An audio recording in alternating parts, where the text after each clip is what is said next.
the idea in my mind was a character, the lowest of the low, that ends up changing everything that's going on in society. The smallest little pinpoint that can just set the whole thing, ablaze.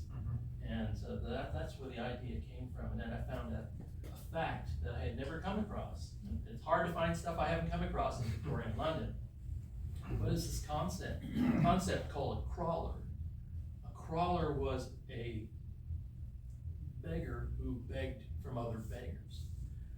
And they only last 6 months or something like that, before they finally pass away. And they're so weak that beggars help them because it's their only chance as a beggar to help other people. So they do it willingly. So they will, for example, bring their used tea bags, over to be used twice.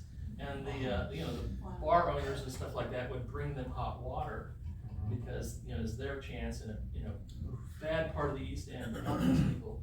And again, you can just watch these people, slowly fade out. And that's what the season of death is. Season of death is December through February, when they're just going to all, eventually just pass away. Okay. And how much do you let current events ever kind of seep into your novels or influence kind of what you talk about? Right? Do you try to keep that very separate? I know. So, are you saying that I didn't type the word tariff in the novel I was writing yesterday?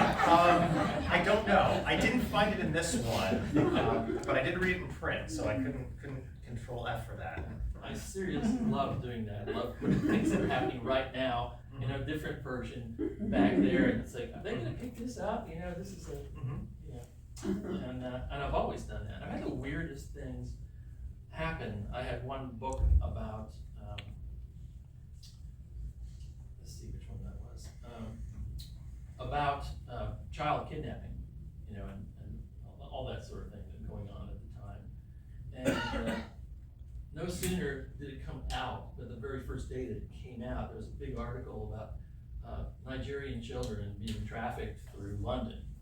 And it's like, I can't make this stuff up. And when the Jack the Ripper book came out, 2 days later there was a big conference in London, and they said it was the same guy. I'm just like, that's definitely, yeah. All right. Barker now than we did when Some Danger Zone came out. Mm-hmm. Oh, we know that he was originally, he started out in the war in China at that time, and the Nanking War, I believe it was called. And then after that, he was, out there kind of traveling around, being a boxer, for various just side of the road sort of things. And then he got a job as a ship's captain. So he traveled around with Llewelyn, who ends up in the next novel again, who's like the recurring villain throughout the whole series. And he actually, Llewelyn owned the boat that he traveled in, and he was the captain of it. And Barker, was a Baptist and high member of society, but back then he was close to a pirate, about as close as you can get.